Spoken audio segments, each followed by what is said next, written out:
हरे कृष्ण कृष्ण कृष्ण हरे हरे हरे राम राम राम हरे हरे। श्रील प्रभुपाद की जय, गुरु गौरांग की जय। तो आज हम भक्ति की महिमा का श्रवण करेंगे। किस प्रकार से भक्ति ज्ञान योग और कर्म योग से श्रेष्ठ है। ये जो श्लोक है ये 6वां स्कंद प्रथम अध्याय और 15वां श्लोक है। बहुत ही प्रसिद्ध श्लोक है और इस श्लोक को श्रील प्रभुपाद जी निरंतर अपने प्रवचनों में बोलते रहते थे। केचित् केवलया भक्त्या वासुदेव परायणा अहम धुन्वन्ति कार्ष्णेन निहारामिव भास्करा।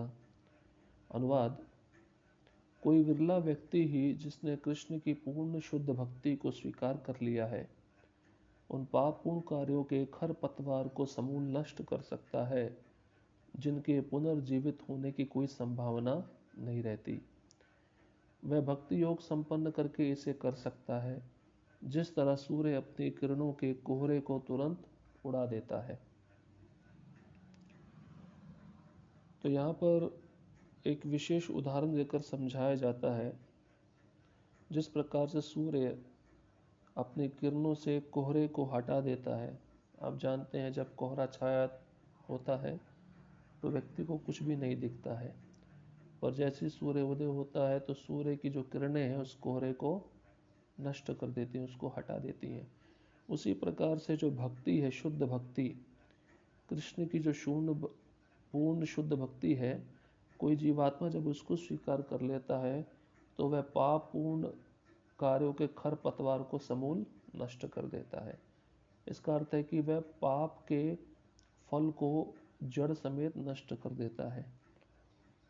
तो प्रभुपाद जी तात्पर्य में बताते हैं, पिछले श्लोक में सुखदेव गोस्वामी ने उदाहरण दिया था कि बांस के पेड़ के नीचे की लतरों की सूखी पत्तियां अग्नि द्वारा पूरी तरह से जलाकर राख कर दी जाती हैं।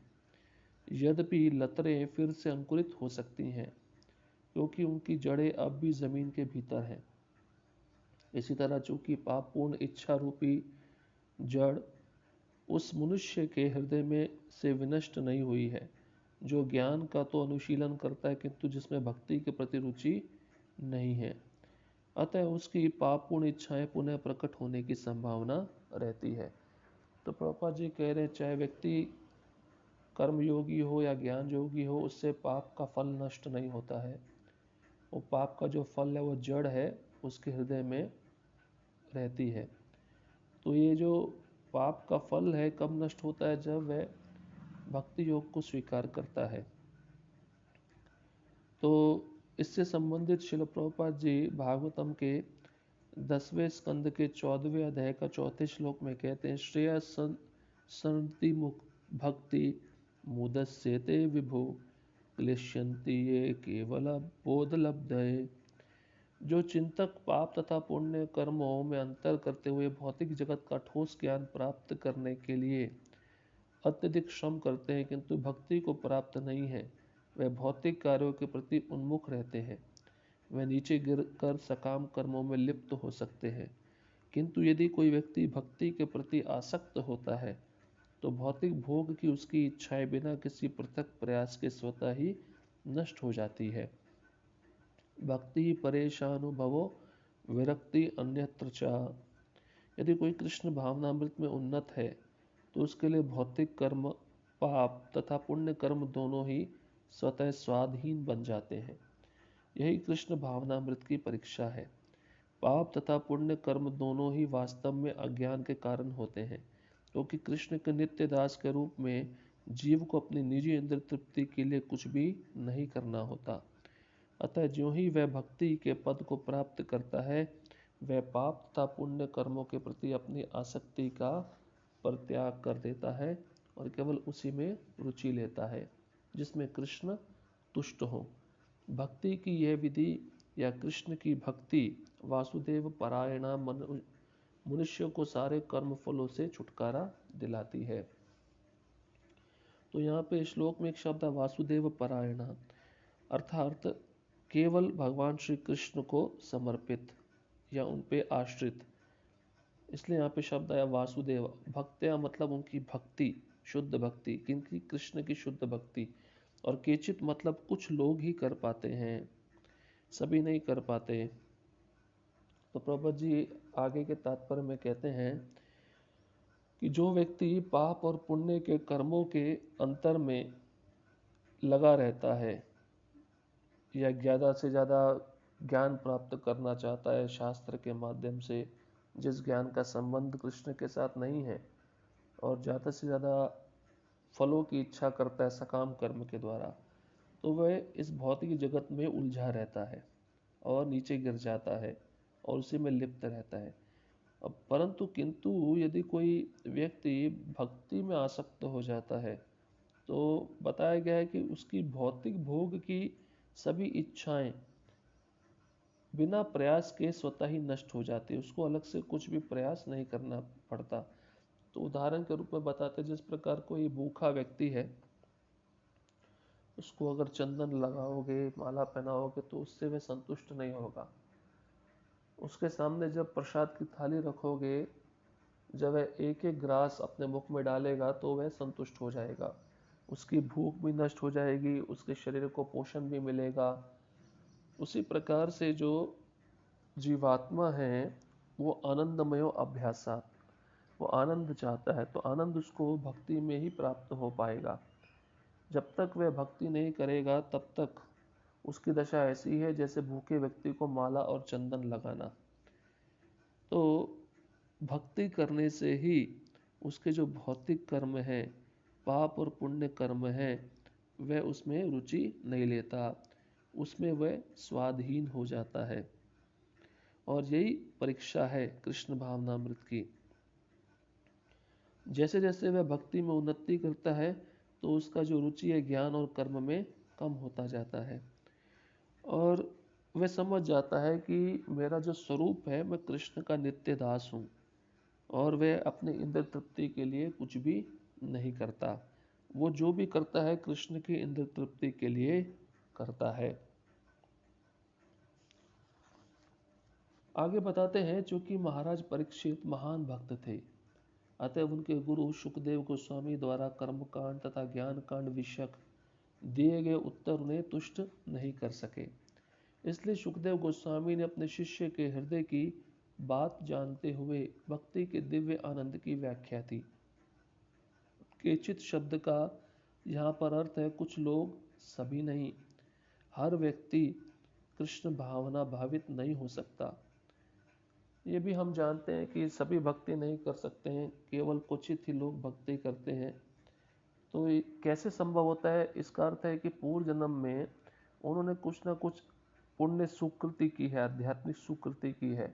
इसको कहते हैं येन केन प्रकार किसी न किसी भक्त की सेवा की है, या हरिनाम में सम्मिलित होकर उन भक्तों को कुछ वस्तु प्रदान की है, उनकी मदद की है, तो इस प्रभाव से उनका आध्यात्मिक सुकृति शेष रह जाता है, और उस आध्यात्मिक सुकृति के बल पर उसको अगले जीवन में भक्ति का अवसर प्रदान किया जाता है। इसलिए वही लोग भक्ति कर पाते हैं जिन पर पूर्व जन्म में भक्तों ने कृपा की है, अकस्मात, कदाचित। तो उसी प्रकार से हमें समझना चाहिए कि कृष्ण भी भागवत गीता में इससे संबंधित एक श्लोक कहते हैं, मनुष्याणाम सहस्रेषु कश्चित् दरति सिद्धये यतताम अपि सिद्धानाम कश्चिन् माम वेत्ति तत्वता। भगवान कहते हैं कई हजारों मनुष्यों में से कोई एक सिद्धि के लिए प्रयत्नशील होता है, और इस तरह सिद्धि प्राप्त करने वालों में से मुश्किल से कोई एक मुझे वास्तव में जान पाता है। भगवान भी कहते हैं कि कोई हजारों में से एक मनुष्य सिद्धि प्राप्त करने का इच्छुक होता है, और उन हजारों सिद्धियों में से प्राप्त करने वाले व्यक्तियों में से कोई एक मुझे जानने का प्रयास करता है। तो वह जो महात्मा होता है बहुत दुर्लभ होता है, बहुत ही रेयर होता है, बहुत ही क्वचित मिलेगा। और ऐसे महात्मा का अगर किसी बद्ध जीव को संग प्राप्त हो जाए तो वह निश्चित रूप से भगवान के शुद्ध भक्ति को प्राप्त कर सकता है। व्यवहारिक रूप से कोई भी व्यक्ति कृष्ण को यथारूप में नहीं जान सकता, क्योंकि कृष्ण को पुण्य कर्मों या सर्वोच्च ज्ञान की उपलब्धि द्वारा नहीं समझा जा सकता। वस्तुतः सर्वोच्च ज्ञान तो कृष्ण को समझना है।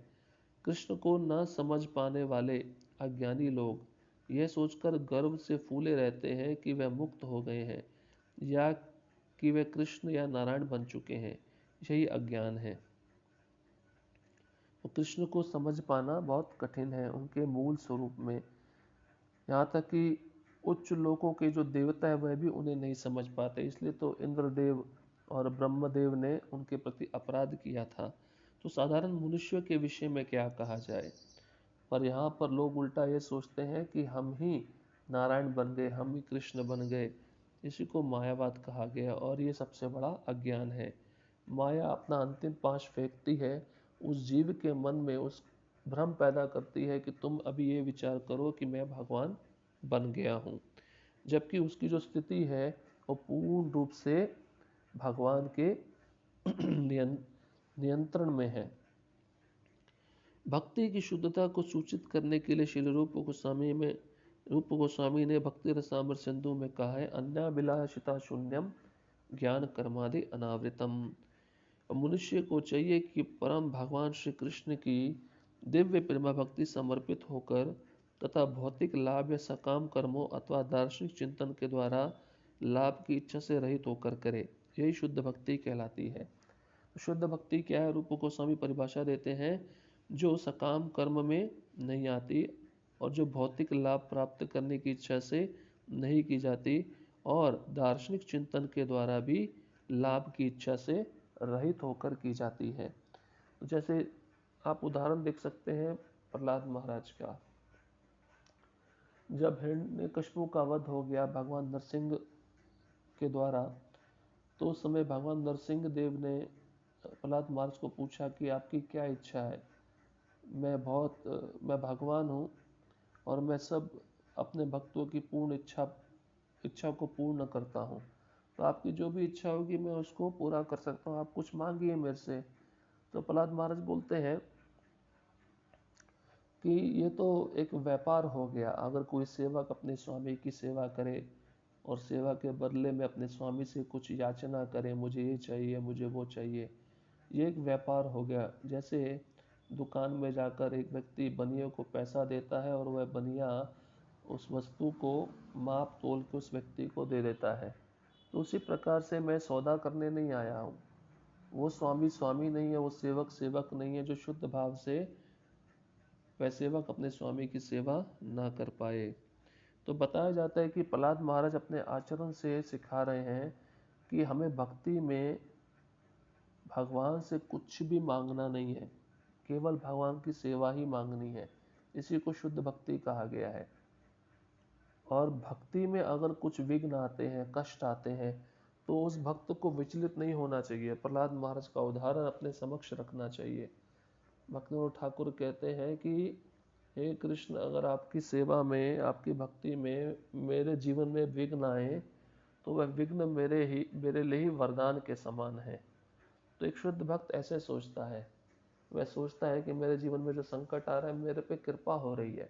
हालांकि मेरे पे भगवान कम कृपा कर रहे हैं, अन्यथा मेरे कर्म फल इतने ज़्यादा थे कि मुझे ज़्यादा दंड मिलना चाहिए था, परंतु भगवान इतने दयालु हैं कि वह बहुत ही कम मात्रा में मुझे दंड देकर मेरे फलों को नष्ट कर रहे हैं। श्री रूप गोस्वामी आगे ये भी बतलाते हैं कि भक्ति क्लेशाग्नि शुभदा है, अर्थात जो व्यक्ति भक्ति अंगीकार करता है उसके सभी प्रकार के अनावश्यक श्रम तथा भौतिक क्लेश पूर्णतया समाप्त हो जाते हैं और उसे पूर्ण सौभाग्य प्राप्त होता है। भक्ति इतनी प्रबल है कि यह मोक्ष लघुताकृत भी कही जाती है। दूसरे शब्दों में यह मोक्ष की महत्ता को कम करती है। तो यहाँ पे भक्ति की विशेषताएं बता रहे हैं। विशेषता बताते हैं कि क्लेश अग्नि, इसका अर्थ है कि जब हम भक्ति शुरू करते तो हमारे क्लेश जल के भस्म हो जाते हैं। जो हमारे क्लेश रहते हैं शरीर से संबंधित और मन से संबंधित दूसरे जीवों से संबंधित शुद्ध भक्ति की बात कर रहे हैं। जब ये व्यक्ति करता है तो उसके क्लेश है वो जल के भस्म होते हैं। और शुभदा है, वे जीवन में शुभ प्रदान करती है और मंगल प्रदान करती है। और बताया जाता है कि इसको मोक्ष लघुता कृत भी कहते हैं, अर्थात यह मोक्ष के महत्व को कम कर देती है। जब कोई भक्त साधक भगवान की शुद्ध भक्ति करता है तो जो मुक्ति है वह उस भक्त के समक्ष हाथ जोड़कर खड़ी रहती है और उससे याचना करती है कि मैं आपकी क्या सेवा करूं। तो जो मुक्ति है ये भक्ति की दासी है। जब कोई भक्त भक्ति करता है तो उसको अलग से मुक्ति प्राप्त करने का याचना नहीं करना चाहिए। भगवान कपिल देव कहते हैं ये जो 5 प्रकार की मुक्ति है उसमें से एक सायुज्य है। वो तो मेरा भक्त चाहता ही नहीं है भगवान में लीन होना, अपने अस्तित्व को नष्ट करना। तो बाकी जो 4 मुक्ति है वह मुक्ति अगर मैं उसको देता हूँ उसकी सेवा से प्रसन्न होकर, तो वह 4 प्रकार की मुक्ति भी नहीं याचना करता, वो मना कर देता है। तो फिर क्या मांगता है?